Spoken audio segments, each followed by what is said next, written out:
रात का अंधेरा सड़क पर इस तरह से फैला हुआ था जैसे कि पूरी दुनिया को निगल लेना चाहता हो। बारिश बहुत ज़्यादा तेज़ हो रही थी और मेरे पैर बार बार फिसल रहे थे। पर मैं रुक ही नहीं सकती थी क्योंकि मेरे पीछे वो 4-5 आदमी थे जो मुझे पकड़ना चाहते थे। कहाँ पर भाग कर जाएगी, रुक जा। उनमें से एक की आवाज़ मेरे कानों में पड़ी और मेरा दिल ज़ोर ज़ोर से धड़कने लगा। मैं डर से पीछे मुड़कर देख रही थी। वो लोग तेज़ी से मेरी तरफ भाग कर आ रहे थे। उनके हाथों में लोहे की रोड और चाकू थे। उस वक्त मुझे बस इतना लग रहा था कि अगर मैं एक लम्हे के लिए भी रुक गई तो शायद आज जिंदा नहीं बचूंगी। मैं रोते हुए वहां से भाग रही थी। बारिश की वजह से कुछ भी साफ दिखाई नहीं दे रहा था। तभी अचानक मेरा पैर सड़क पर पड़े हुए पत्थर से टकरा गया और मैं जोर से नीचे गिर गई। मेरे मुंह से सिसकियां निकल गईं। मेरे हाथ छिल गए थे, घुटनों से खून निकलने लगा। मैंने जल्दी से उठने की कोशिश करी पर तब तक वो लोग मेरे पास आ चुके थे। उन्होंने मुझे चारों तरफ से घेर लिया। मैं डर की वजह से पीछे खिसकने लगी। मेरा पूरा शरीर कांप रहा था। प्लीज़ प्लीज़ मुझे यहाँ से जाने दो। मैंने तुम्हारा क्या बिगाड़ा है, मैंने रोते हुए कहा। पर वो लोग बस हंस रहे थे। उस वक्त मुझे सच में लगा कि अब बस सब खत्म हो जाएगा। तभी अचानक से पीछे से गाड़ी के ब्रेक की तेज़ आवाज़ सुनाई दी। सभी लोग पलटकर मुझे देखने लगे। मैंने भी डरते डरते नज़र उठाई। बारिश के बीच एक काली कार आकर रुक गई थी। उसका दरवाज़ा खुला और उसमें से एक लड़का बाहर उतरने लगा। लंबा कद, बारिश में भीगा हुआ चेहरा और आंखों में अजीब सा गुस्सा। उसने पहले मेरी तरफ देखा, फिर उन लोगों की तरफ। उस लड़की को छोड़ दो। उसकी आवाज़ बहुत धीमी थी, पर पता नहीं क्यों उसको सुनकर मेरे आसपास खड़े हुए लोग कुछ सेकंड के लिए चुप हो गए। फिर उनमें से एक आदमी हंसते हुए बोला कि चुपचाप यहाँ से चला जा, इसमें तेरा कोई काम नहीं है। पर अगले ही लम्हे वो आदमी ज़मीन पर पड़ा हुआ था। ये देखकर मैं डर और हैरानी से उस लड़के को देख रही थी। बारिश और ज़्यादा तेज़ हो चुकी थी और शायद मेरी ज़िंदगी भी उस वक्त बदलने वाली थी। मेरा नाम शिवांगी है। मैं बहुत खुशकिस्मत लड़की तो नहीं हूँ, ना ही मेरी ज़िंदगी कभी आसान रही है। मैं एक बहुत गरीब परिवार से हूँ। मेरे पापा एक किराने की दुकान पर काम करते थे। जितने उनको पैसे मिलते थे उसी से हमारा घर चला करता था। हमारा छोटा सा घर था जिसमें मैं, मम्मी पापा और मेरे चाचा रहते थे। गरीबी का हमारे घर में होना कोई नई बात नहीं थी। कई बार तो ऐसा होता कि महीने के आखिरी दिनों में हमारे घर में राशन तक कम पड़ जाता था। पर मेरे पापा हमेशा मुस्कुराकर यही बात कहते थे कि गरीबी बुरी नहीं होती है बेटा, बस इंसान का हौसला टूटना नहीं चाहिए। पापा मुझसे बहुत ज़्यादा प्यार करते थे। वो चाहते थे कि मैं पढ़ लिख कर कुछ बन जाऊं। इसीलिए चाहे वो खुद कितनी भी परेशानी में क्यों ना हो, मेरी पढ़ाई उन्होंने कभी नहीं रुकने दी। मगर शायद ऊपर वाले को मेरी खुशियां ज़्यादा दिनों तक मंजूर नहीं थीं।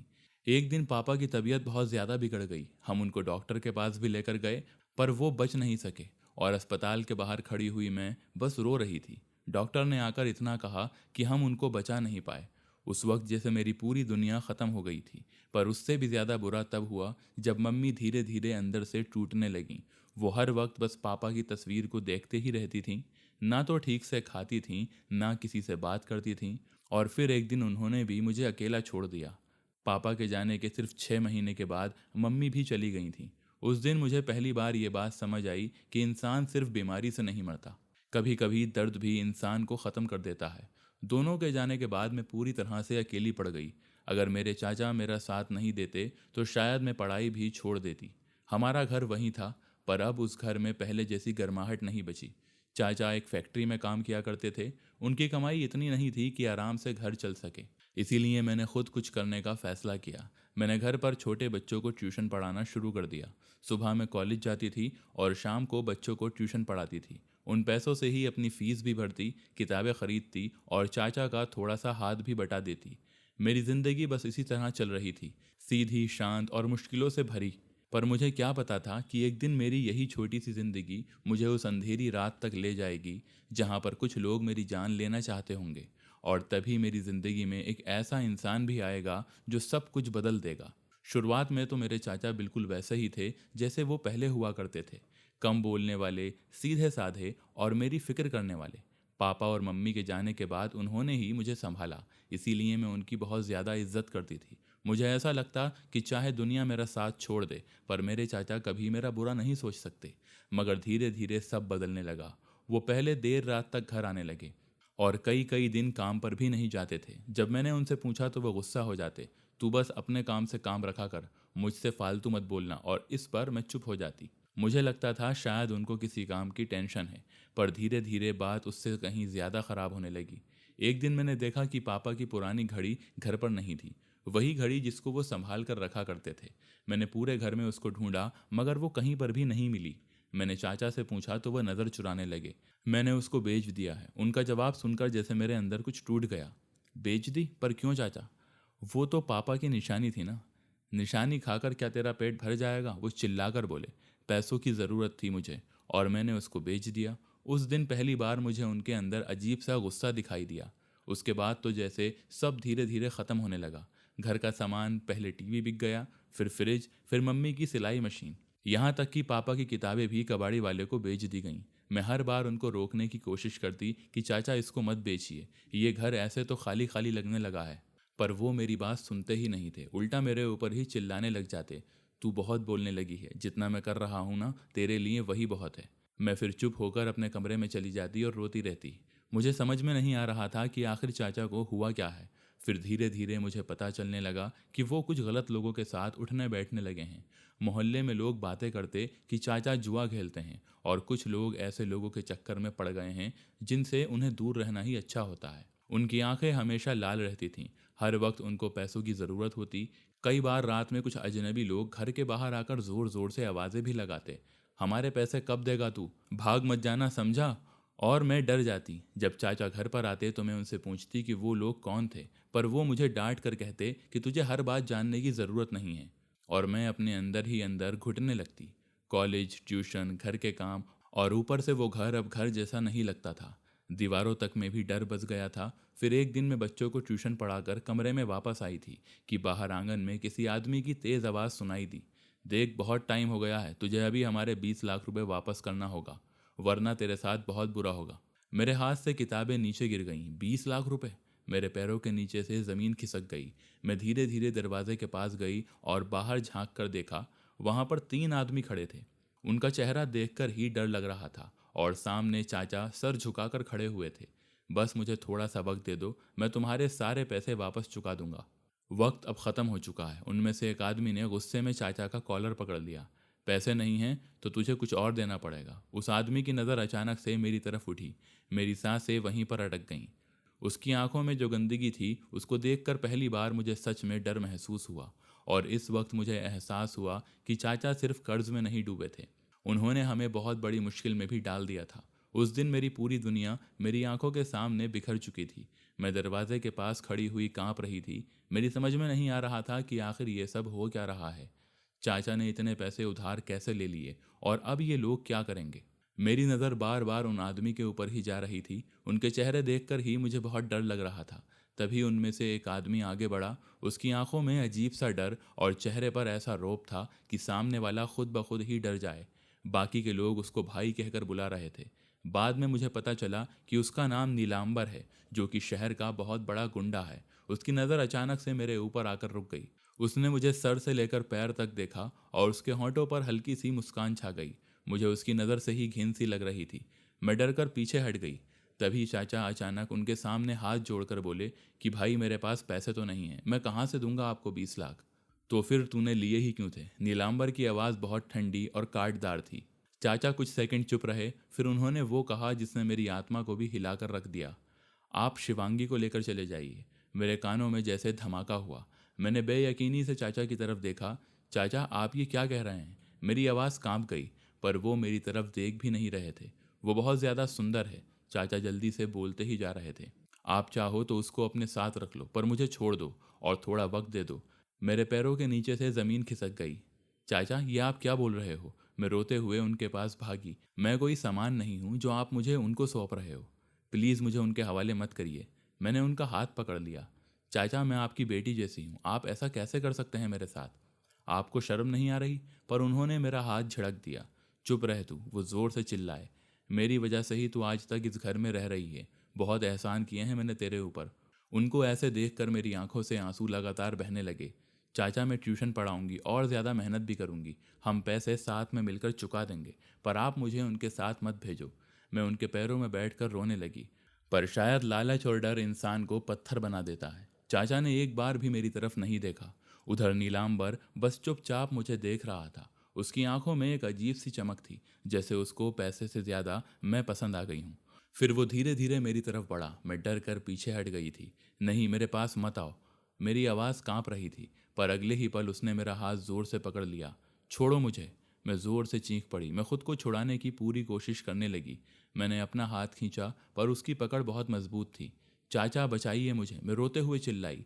पर चाचा सर झुकाकर खड़े हुए थे। उस वक्त मुझे समझ में आ गया कि मैं पूरी तरह से अकेली पड़ चुकी हूँ। नीलांबर ने मुझे ज़बरदस्ती अपनी तरफ खींच लिया। मैं लगातार रो रही थी, हाथ छुड़ाने की भी कोशिश कर रही थी, पर उसके आदमी मुझे घूर रहे थे। छोड़ दो मुझे, मैं कहीं पर भी नहीं जाऊंगी तुम लोगों के साथ। मैं ज़ोर ज़ोर से चीख रही थी। मोहल्ले के कुछ लोग दूर खड़े हुए सब कुछ देख भी रहे थे, पर कोई भी आगे नहीं आया, क्योंकि सब लोग नीलांबर से डरते थे।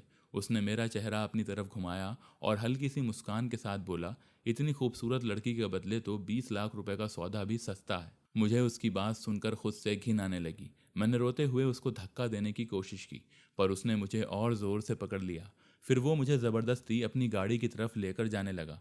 मैं सड़क पर अपने पैर रोकने की कोशिश कर रही थी, दरवाजे को पकड़ रही थी, रो भी रही थी, पर कोई भी मुझे बचाने के लिए नहीं आया। और उसी रात मेरी ज़िंदगी हमेशा के लिए बदल गई। नीलांबर मुझे ज़बरदस्ती अपनी गाड़ी में बैठाकर ले गया। पूरे रास्ते में रोती रही, उससे मुझे छोड़ने की भीख मांगती रही, पर उसको मेरी किसी बात से कोई भी फर्क नहीं पड़ रहा था। उसकी गाड़ी शहर से दूर एक सुनसान इलाके में जाकर रुकी। वो जगह किसी पुराने गोदाम जैसी थी। चारों तरफ अंधेरा, शराब की बदबू और डर घुला हुआ था। जैसे ही नीचे उतरी, मैंने भागने की कोशिश की, पर उसके आदमियों ने तुरंत से मुझे पकड़ लिया। बहुत भागती है तू, उनमें से एक हंसते हुए बोला। मैं डर से कांप रही थी। प्लीज़ मुझे जाने दो, मैं रोते हुए बोली। मैंने तुम्हारा क्या बिगाड़ा है? पर वहाँ किसी को मेरी चीखों से फर्क नहीं पड़ रहा था। उस रात उन्होंने मेरे साथ हैवानियत की सारी हदें पार कर दी। उन्होंने मुझे धक्का दिया, मेरे साथ बदतमीजी की, मुझे कमरे में बंद भी कर दिया। और हर बार जब मैं खुद को बचाने की कोशिश करती, तो वो लोग और ज़्यादा मुझे परेशान करते। पूरी रात मैं रोती रही। मुझे लग रहा था कि अब मेरी ज़िंदगी ख़त्म हो चुकी है। नीलांबर बार बार मेरे पास आता, मेरे चेहरे को देखकर मुस्कुराता और कहता कि अब तू कहीं पर भी नहीं जा सकती। उसकी आंखों से मुझे डर लगने लगा था। मैं हर वक्त बस यही सोचती कि किसी तरह से यहाँ से निकल जाऊँ। और फिर देर रात करीब 2 या फिर 3 बजे होंगे। बाहर बैठे हुए लोग शराब पीने के बाद नशे में धुत हो गए थे। कुछ लोग वहीं पर पड़े हुए सो भी गए, और मैं कमरे के एक कोने में बैठी हुई रो रही थी। तभी मेरी नज़र खिड़की पर गई। वो पूरी तरह से बंद नहीं थी। मेरे अंदर अचानक से उम्मीद की एक छोटी सी किरण जागी। मैं धीरे धीरे उठी। दिल इतना ज़ोर से धड़क रहा था कि लग रहा था आवाज़ बाहर तक जा रही है। मैंने धीरे से वो खिड़की खोली, और बाहर बहुत ज़्यादा अंधेरा था। फिर मैं किसी तरह वहाँ से निकली, बस बिना पीछे देखे सिर्फ भागने लगी। मेरे पैर कांप रहे थे, शरीर पर चोट लगी हुई थी, सांसें टूट रही थी, पर उस वक्त मेरे अंदर सिर्फ एक ही डर था, अगर वो लोग मुझे पकड़ लेंगे तो मैं जिंदा नहीं बचूंगी। मैं लगातार भागती रही। पीछे से अचानक से आवाज़ आने लगी, अरे वो तो भाग गई है, उसको पकड़ो। मेरे हाथ पैर सुन पड़ने लगे। मैं अपनी पूरी ताकत से भाग रही थी। बारिश शुरू हो चुकी थी, सड़कें सुनसान थीं।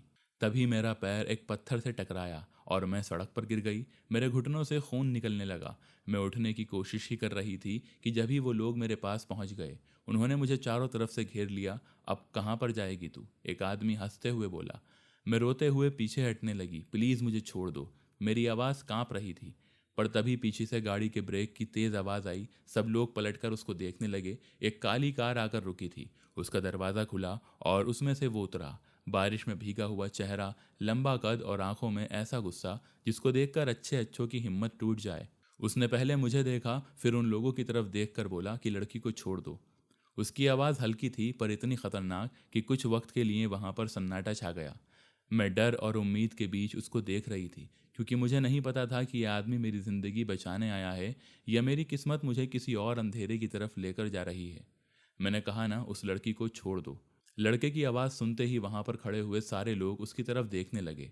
बारिश लगातार हो रही थी। सड़क पर फैला हुआ पानी उसके जूतों से टकरा रहा था, पर उसके चेहरे पर डर नाम की कोई चीज़ नहीं थी। नीलांबर के आदमी उसको घूरने लगे। अबे तू जानता भी है तू किससे पंगा ले रहा है? उनमें से एक आदमी उसको धमकाने लगा, पर वो बिल्कुल शांत खड़ा रहा। फिर उसने धीरे से मेरी तरफ देखा। उसने मुझसे धीरे से कहा कि तुम डरो मत।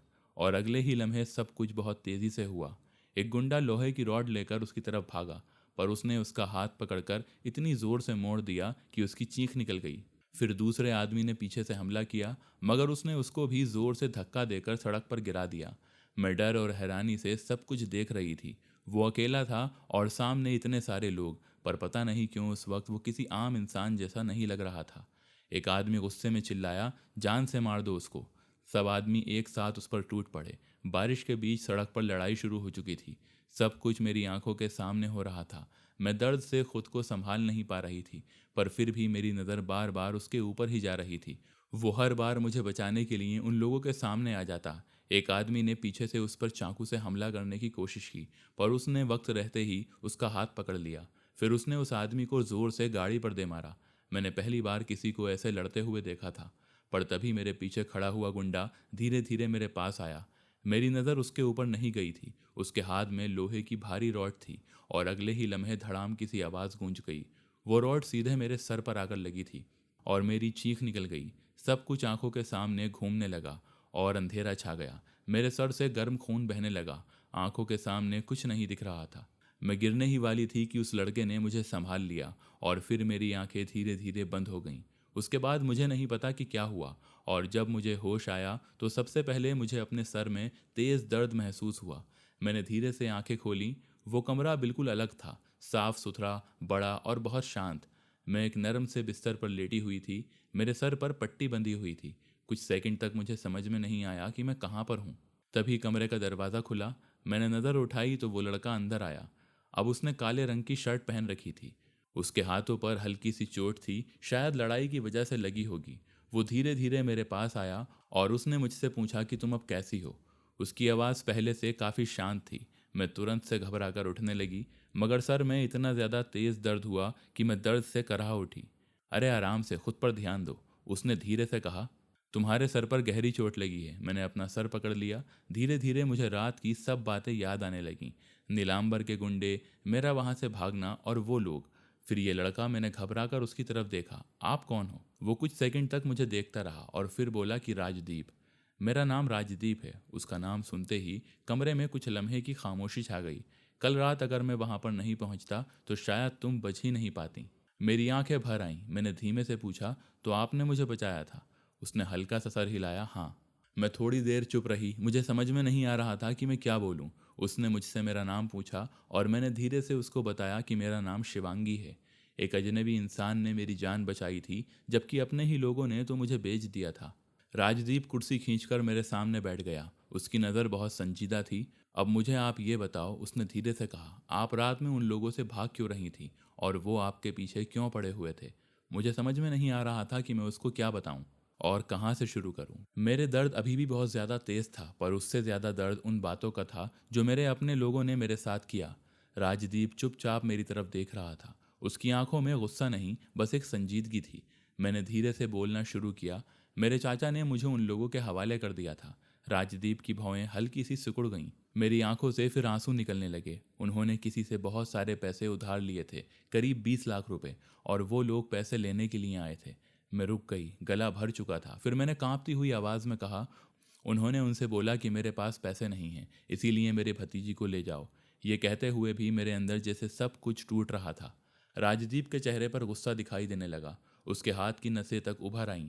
मैंने आगे कहना शुरू किया, उन लोगों का जो भाई था उसका नाम नीलांबर था।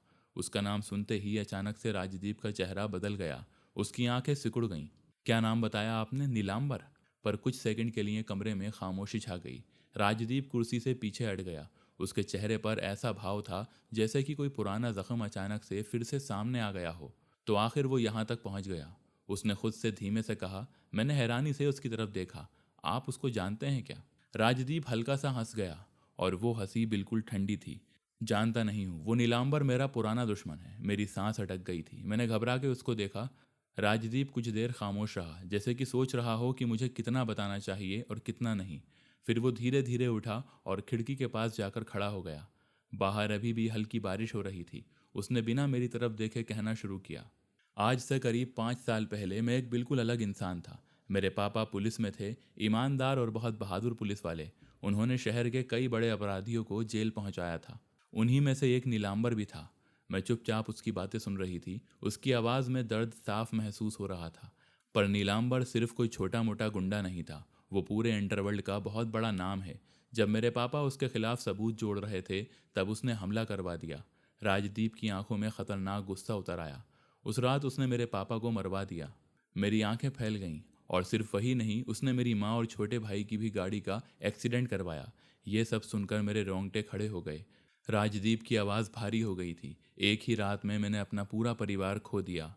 कमरे में कुछ देर के लिए सन्नाटा छा गया। उस वक्त उसकी आंखों में वो सब दर्द उभरता हुआ देख पा रही थी जो शायद सालों से अंदर दबा हुआ था। फिर उसने धीरे से मेरी तरफ देखा।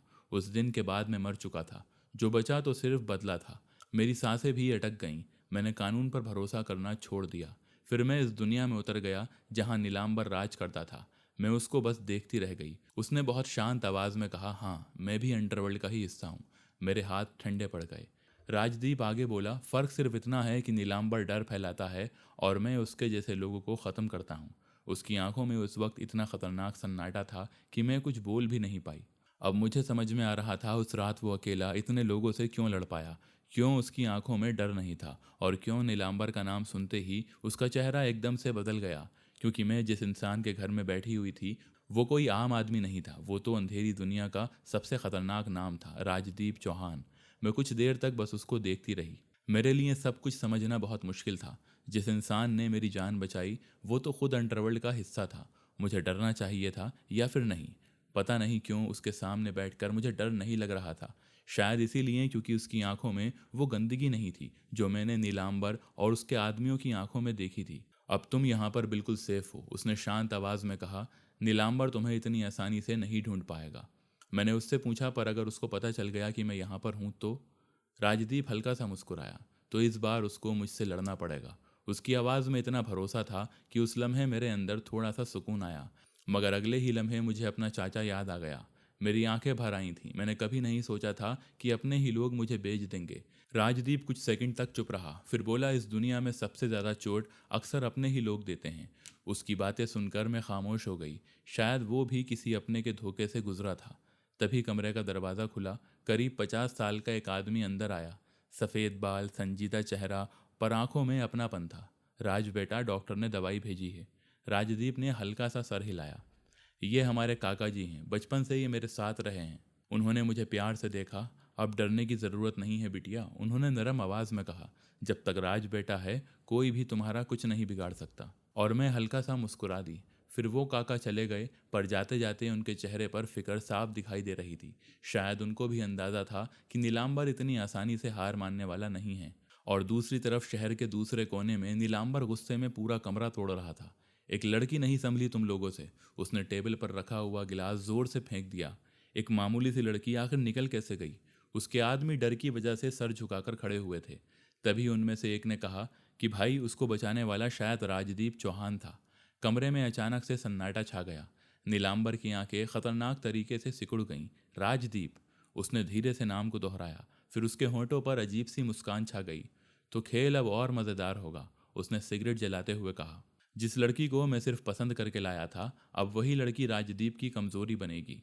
और इधर अगले कुछ दिनों तक मैं राजदीप के घर पर ही रही। उसका घर किसी महल से कम नहीं था। बड़ा सा बंगला, चारों तरफ सिक्योरिटी और हर जगह ऐसे लोग जो सिर्फ उसके इशारे पर जान देने को तैयार थे। पर सबसे अजीब बात तो ये थी कि इतनी खतरनाक आदमी होने के बावजूद राजदीप मेरे साथ हमेशा से शांत रहता।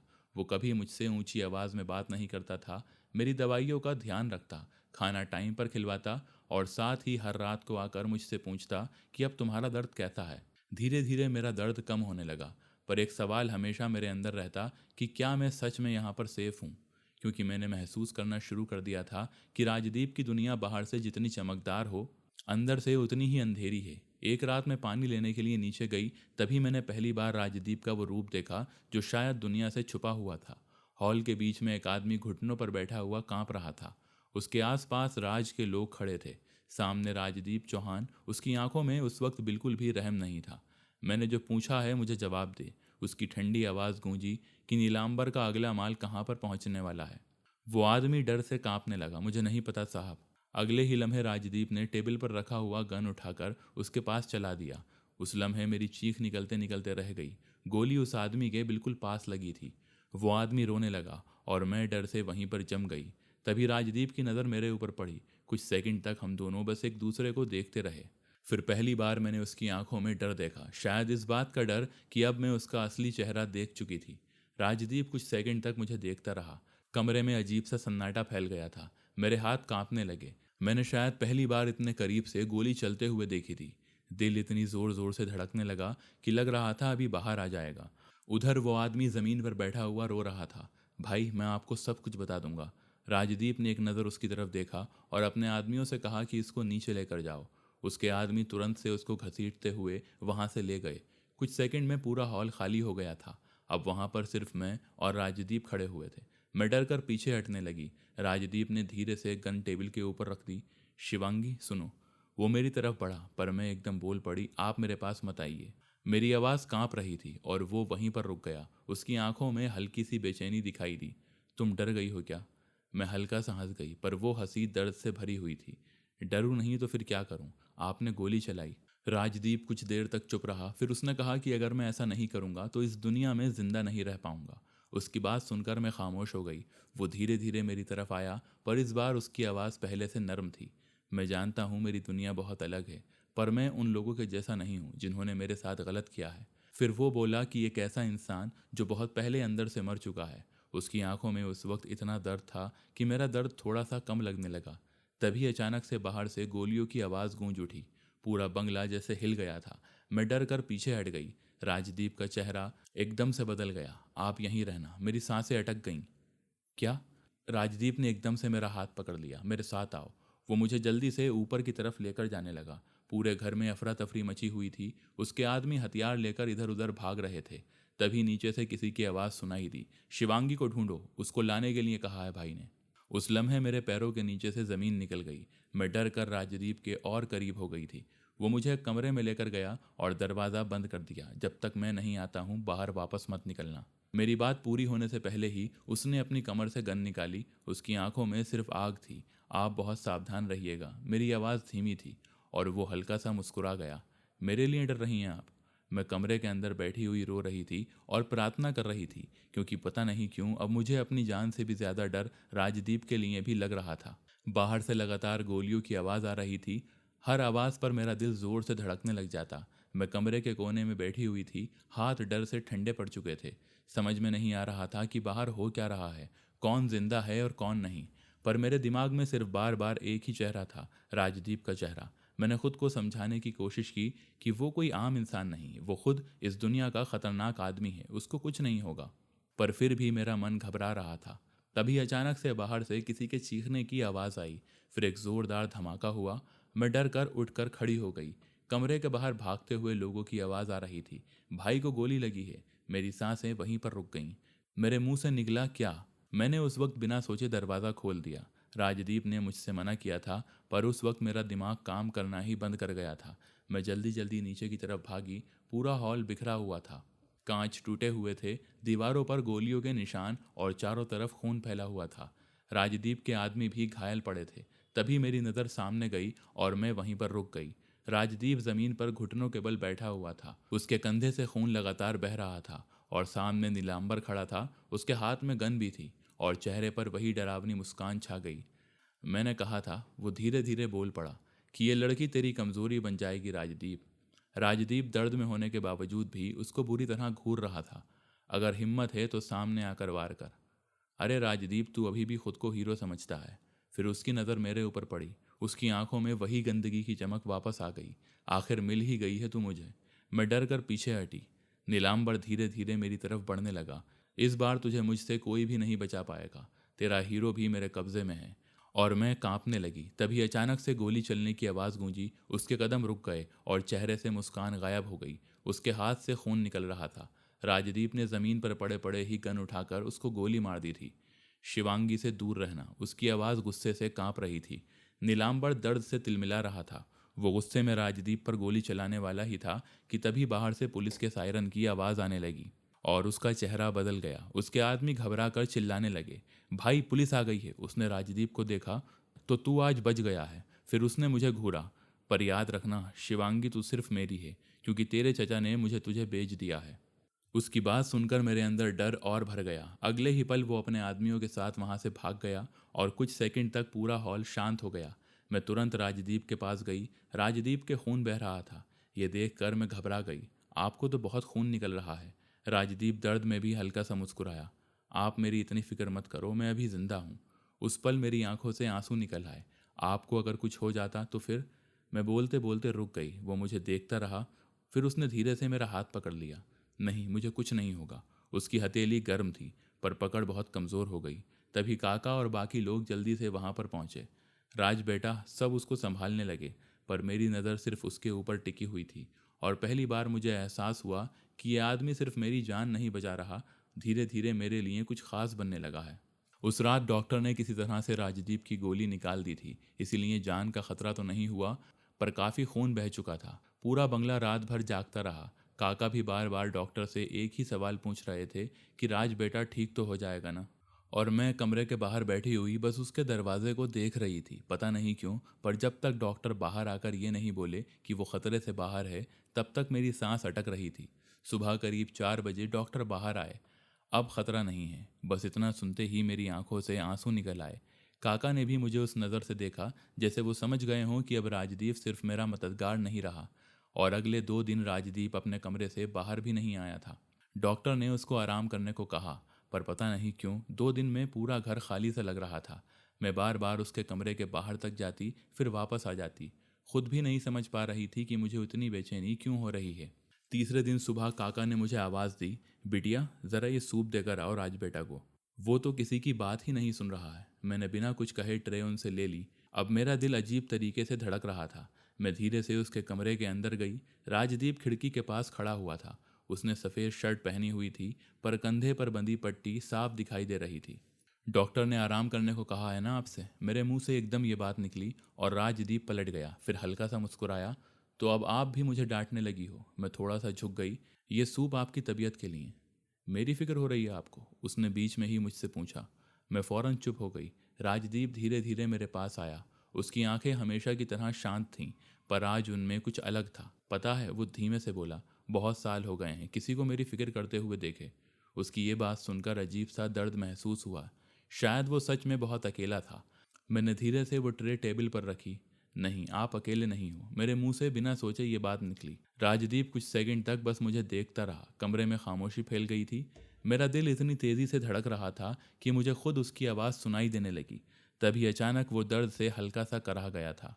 उसने अपने घायल कंधे को पकड़ लिया।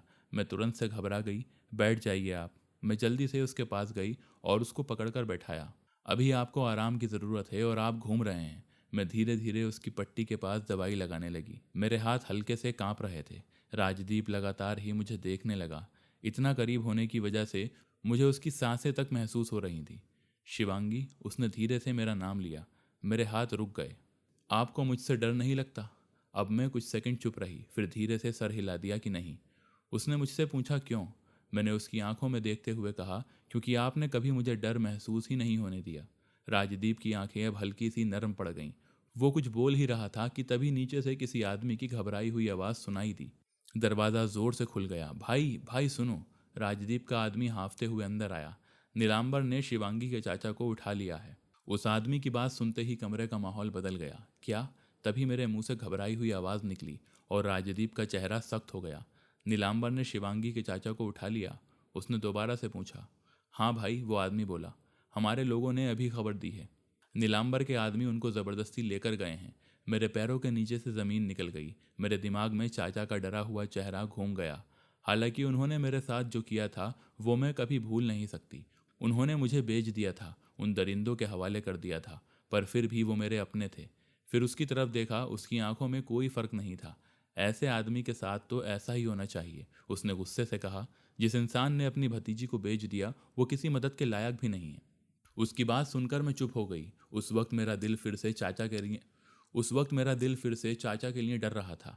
मैं धीरे धीरे उसके पास गई, पर अगर नीलांबर उनको मार देगा तो? उसने मेरी तरफ देखा। भूल रही हो शिवांगी, चाचा ने आपके साथ क्या किया था? ज़बरदस्ती उन लोगों के हवाले कर दिया। मेरी आंखें भर आईं। मुझे सब याद है, बहुत नफरत भी है उनसे। पर फिर भी राजदीप ने पूछा, उनको बचाना चाहती हो?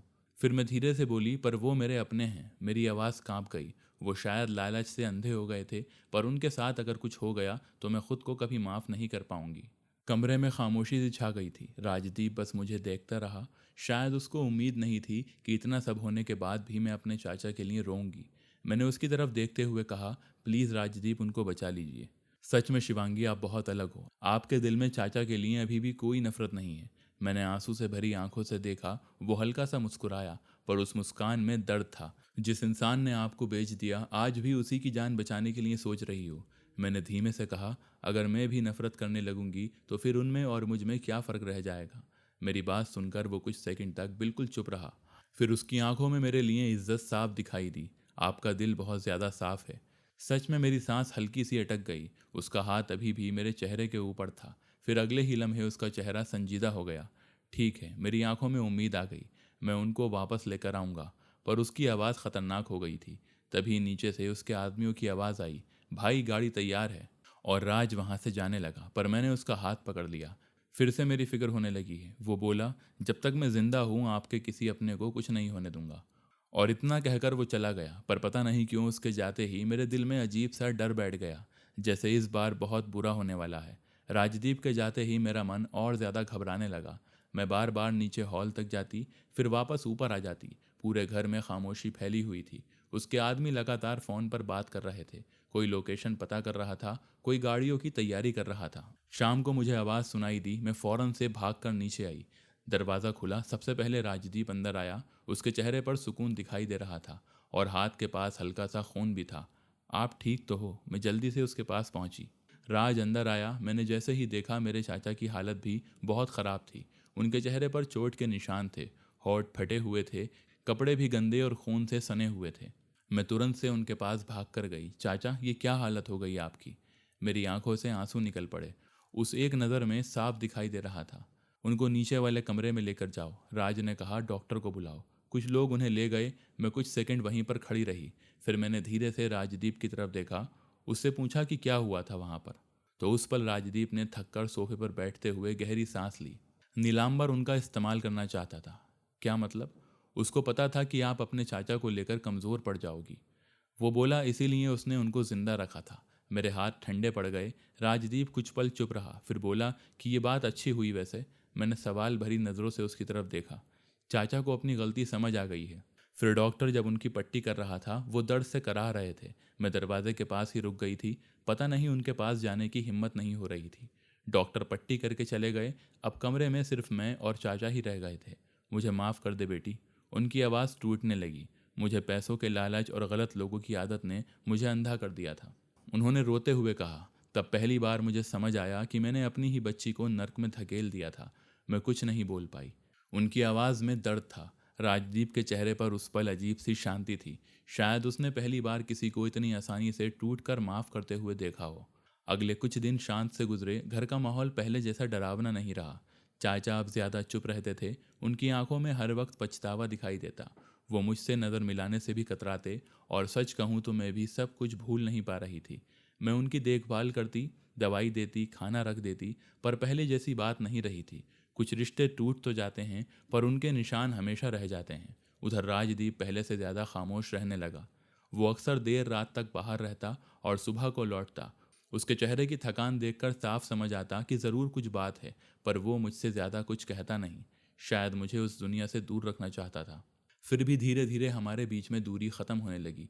जो शुरुआत में थी, अब मैं उसके सामने कॉन्फिडेंट सी रहने लगी।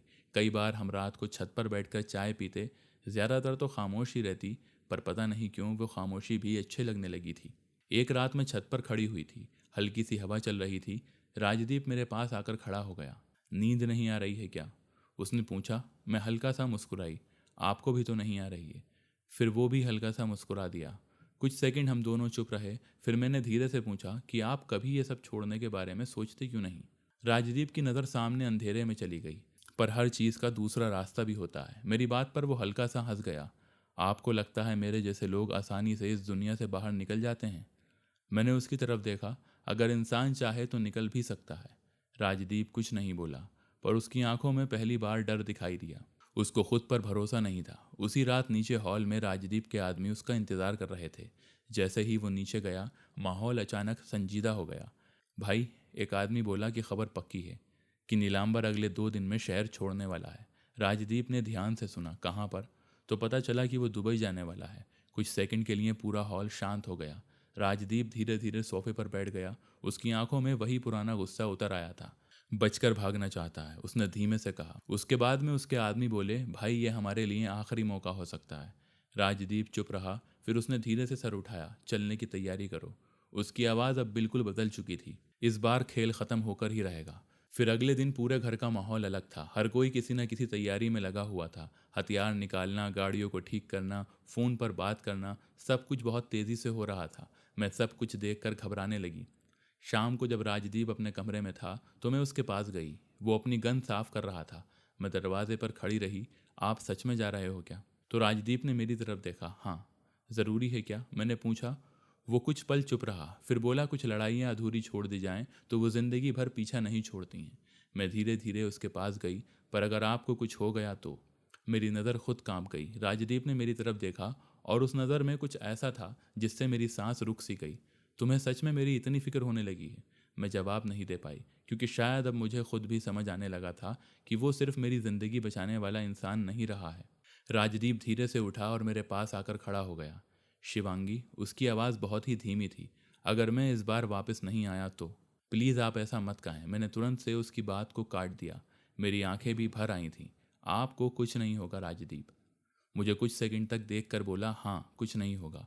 फिर उसने बहुत धीरे से मेरा चेहरा अपने हाथों में ले लिया। मेरी ज़िंदगी में आने के बाद पहली बार मुझे वापस लौटने का मन कर रहा है। मेरी आंखों से आंसू निकलने लगे और इस वक्त हम दोनों समझ गए थे कि अब यह रिश्ता सिर्फ हमदर्दी तक नहीं रहा है। पर शायद किस्मत अभी भी हमारे लिए आसान नहीं होने वाली थी, क्योंकि अगले ही दिन राजदीप और नीलांबर की आखिरी लड़ाई शुरू होने वाली थी। अगली सुबह घर में अजीब सी खामोशी छाई थी। राजदीप सामने खड़ा हुआ था, काले कपड़े, कमर पर गन लगी हुई और चेहरे पर वही संजीदगी। पर आज उसकी आंखों में गुस्से से ज़्यादा एक डर भी था। शायद मुझे छोड़कर जाने का डर। और बाकी लोग पहले से वहाँ पर मौजूद थे। सबके चेहरे पर संजीदगी थी। राजदीप जाने लगा, पर पता नहीं क्यों मेरे कदम उसकी तरफ बढ़ गए। मैंने उसका हाथ पकड़ लिया। वो रुक गया। वापस आ जाइएगा। टिफिन नोट दे दे इसे। मेरी आंखें भर चुकी थीं। राजदीप कुछ सेकंड मुझे देखता रहा, फिर हल्का सा मुस्कुराया। मैं पूरी कोशिश करूंगा। उसकी यही बात मेरे दिल में चुभ गई, जैसे वो खुद भी नहीं जानता था कि वो लौट पाएगा या फिर नहीं। उस दिन का हर एक मिनट मेरे लिए बहुत भारी था। उसके जाने के बाद कोई फ़ोन नहीं आया, कोई खबर नहीं मिली। बस मैं उसका इंतज़ार कर रही थी और बार बार उसके लिए प्रार्थना कर रही थी। शाम होने लगी कि तभी बाहर कई गाड़ियों के रुकने की आवाज़ आई। मेरा दिल ज़ोर ज़ोर से धड़क उठा। मैं बाहर भाग कर गई। राजदीप की गाड़ी सामने आकर रुक गई। दरवाज़ा खुला और वो बाहर उतरा। उसके चेहरे पर हल्की चोट थी, हाथ पर खून भी लगा हुआ था, पर वो जिंदा था। मेरी आंखों से एकदम से आंसू निकल पड़े। मैं बिना सोचे समझे उसके पास भाग गई और पहली बार मैंने ये भी नहीं सोचा कि आसपास कितने लोग खड़े हुए हैं। मैंने उसको कसकर पकड़ लिया। आप ठीक तो हो ना? मेरी आवाज़ रोने की वजह से टूट रही थी। राजदीप कुछ सेकंड तक बिल्कुल शांत खड़ा रहा, फिर उसने धीरे से मुझे अपने पास कर लिया। मैं वापस आ गया हूँ। उसकी आवाज़ में अजीब सा सुकून था। मैंने तुरंत से पूछा, क्या हुआ? राजदीप की आंख कुछ पल के लिए शांत हो गई। वो ख़त्म हो गया है, उसने बस इतना ही कहा। और पता नहीं क्यों उसके बाद मुझे लगा जैसे हमारी ज़िंदगी का सबसे बड़ा आखिरी डर ख़त्म हो गया। धीरे धीरे सब बदलने लगा। राजदीप ने अपना अंडरवर्ल्ड का काम छोड़ दिया। उसने अपने लोगों को काम करने में बिजनेस की तरफ मोड़ना शुरू किया। यह सब आसान नहीं था। पुरानी दुश्मनी या पुराने लोग, पुरानी दुनिया बार बार उसको वापस खींचते थे। उसके लिए पहली बार उस जिंदगी में कोई ऐसा था जिसके लिए वो बदलना चाहता था। वो मैं ही थी। उधर चाचा भी पहले से बदल गए। उन्होंने गलत लोगों का साथ छोड़ दिया। एक दिन वो मेरे सामने आए और बोले कि अगर हो सके तो मुझे माफ़ कर देना बेटी। मैंने उनकी आंखों में देखा, वहाँ लालच नहीं था। गलती बहुत बड़ी थी चाचा, पर मैं हमेशा नफरत लेकर नहीं जी सकती हूँ। उनकी आंखों से आंसू निकल आए। शायद उसी दिन हमारे रिश्ते का टूटा हुआ हिस्सा थोड़ा सा जुड़ गया। फिर एक दिन काका सुबह सुबह मेरे पास आए और मुस्कान के साथ कहा, बिटिया, राज बेटा तुमसे कुछ कहना चाहता है। मैं नीचे गई। पूरा हॉल फूलों से सजा हुआ था। मैं हैरान होकर सब कुछ देखने लगी। तभी मेरी नज़र सामने खड़े हुए राजदीप के ऊपर गई, जो बिल्कुल अलग लग रहा था, शांत और मुस्कुराता हुआ। और सच में वो बहुत खुश था। धीरे धीरे मेरे पास आया और फिर बिना कुछ कहे मेरे सामने घुटनों पर बैठ गया। मेरी धड़कन उस पल रुक सी गई थी। उसने मेरी तरफ एक छोटी सी अंगूठी बढ़ाई। मैंने ज़िंदगी में बहुत अंधेरा देखा है शिवांगी। उसकी आवाज़ धीमी थी, पर जब से तुम आई हो मैंने जीना का मतलब सीख लिया है। क्या क्या तुम मेरी ज़िंदगी हमेशा के लिए अपने नाम करोगी? मेरे होंठ कांपने लगे। मैं रोते हुए हंस गई और धीरे से सर हिला दिया। पूरे घर में खुशियों की आवाज़ गूंज उठी। काका की आंखें भर आईं। फिर कुछ महीने बाद मैं दुल्हन बनकर इस घर में खड़ी हुई थी जहाँ पर कभी मैं डरते हुए आई थी। पर आज सब कुछ बदल गया था। आज वहाँ डर नहीं रहा। राजदीप मेरी तरफ देखने लगा, बिल्कुल वैसे ही जैसे पहली बार देखा था। बस फ़र्क यह था कि उस रात उसकी आंखों में गुस्सा था और आज सिर्फ और सिर्फ प्यार। शादी के बाद जब मैं उसके साथ मंडप से उठी तो उसने धीरे से मेरा हाथ पकड़ लिया। अब मुझे कभी छोड़कर मत जाना। मैं हल्का सा मुस्कुराई। अब जाने का मन भी नहीं है। और पहली बार इतनी लड़ाइयों, इतने दर्द, इतने धोखे और अंधेरों के बाद हम दोनों को अपना घर मिल गया था।